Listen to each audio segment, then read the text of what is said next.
What is going on, Bulls Nation? So last night, the Bulls weren't able to complete a comeback against the Indiana Pacers, but there's some glaring things that I've seen in there that maybe Zach Lavine is needed. Let's talk about it right after this.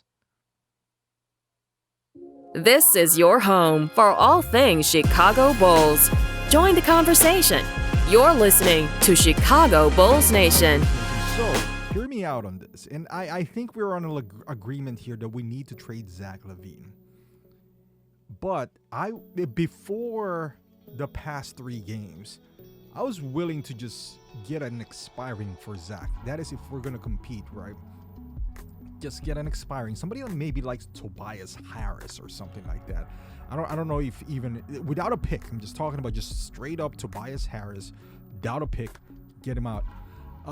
But as of the past 3 games, we've seen the struggle. I'm not, by no means am I blaming Kobe White for this, but teams are kind of zoning up on Kobe White now, and he's been struggling this past 3-4 games now. He did end up with 16 points, but he's minus 24. Out of those 16 points, like 2 3-pointers came in late fourth quarter. But all night long, he was struggling from the outside, and he's 5 of 19. So that's pretty bad shooting night there for even if DeRozan has better shooting than you're struggling. Even the 3-point shot against the previous team, Kobe wasn't hitting it. So he's kind of like the quarterback that hasn't played and now starting, and then after a few games, he's doing really well. But now teams, he's on the scouting report now. And, we can give him a few more games, but I don't know, can he handle the type of pressure of being the number one guy? Because it feels like that was his role the past few games. We know DeRozan has changed his game. He's been a facilitator now. And I still believe in Kobe, don't get me wrong, but is he growing up on our own eyes here, or does he need help? That is the question. Now, if Zach Lavine has been shown cutting, it looks like he's nearing return. And make no mistake, I still want to trade Zach Lavine. I think him being traded is essential to Kobe White's growth as well. And Kobe's gonna go through this growing pains. He's gonna have some bad games that now that the defense is kind of keying up on him. But now the question is, can we just let go of Zach Lavine just like that? Or should we get the best package available and wait it out? If that means it doesn't happen on January 15th, then it doesn't. So if that means it happens on the trade deadline, it does. If it happens next season, then it does. Does that mean we are going to let him go for a good package, but that also means that we're going to play him? Because we could have used Zach scoring the past 3 games, to be quite honest with you, because we were pretty anemic.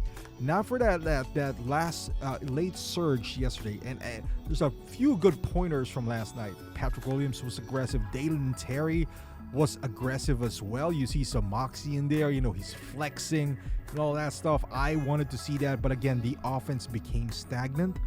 It became kind of like the old Bulls, like no one could score outside of Patrick Williams, I might add. So I guess the question that I have is it worth, if there's no trade, because I don't know if Zach's value can go down even more if we play him, right? Like right now, we're talking about no teams is interested in him, just for the sake of both maybe winning and or upping up his value. Is it beneficial for the Bulls to insert him? Maybe not in the lineup. Maybe put him coming off the bench. Talk to his agent. Hey, you know what? We'll put you on the bench for some scoring. We'll say we'll pretend that we're ramping you up because of your injuries, or we're not going to start you right away. Limited minutes and all that stuff, just for quote unquote, because of your injury. Is that beneficial for the Bulls, or do you think that would hurt them more?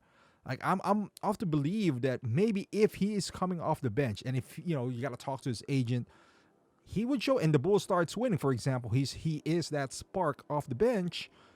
Maybe he will up his value and we'll have a better chance of trading him.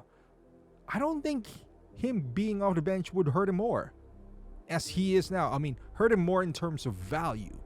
Because right now, no one's really bidding for Zach Lavine. I don't really want to trade him just for D'Lo.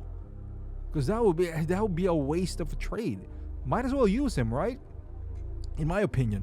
But I want to hear your thoughts on this, because again, last night we came back and Halliburton just went nuts on us, but it wasn't pretty.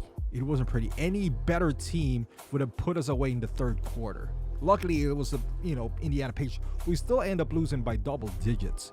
But if it was somebody like Milwaukee or something like that, we would have been done third quarter on how anemic we are in scoring.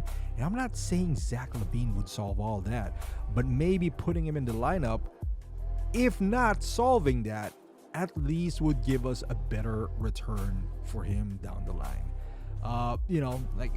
Stance have consistently changed throughout this process. Also, because you gotta adapt, be able to change your strategy accordingly. Because right now it looks like Kobe's struggling, so maybe putting him in there and maybe we would win a few more games shows how important Zach Lavine is, and B, maybe would go on the winning ways again. But let me know in the comments how you feel about a potential Zach Lavine if he's not traded yet by that deadline. Is it worth playing him? Thank you for watching, and I'll see you guys in the next video.